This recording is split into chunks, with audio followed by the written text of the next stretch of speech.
Hər vaxtınız xeyir olsun dəyərli izləyicilər. Bu günlərim söz vermişdim ki, Kənan sizə qonaq çağıracağam və gəldim.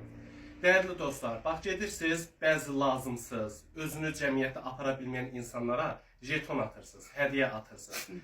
Əsl bax belə insanlara dəstək olmaq lazımdır, kömək olmaq lazımdır. Yəni Kənan da gözəl uşaqdır, onun da maddi, mənəvi dəstəyə ehtiyacı var.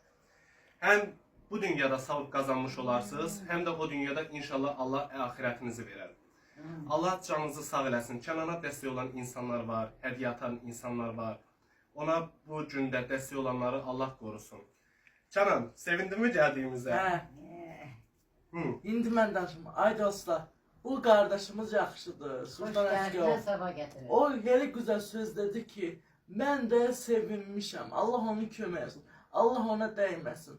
Allah onun 1000 qatı kömək olsun. Onu öpürəm.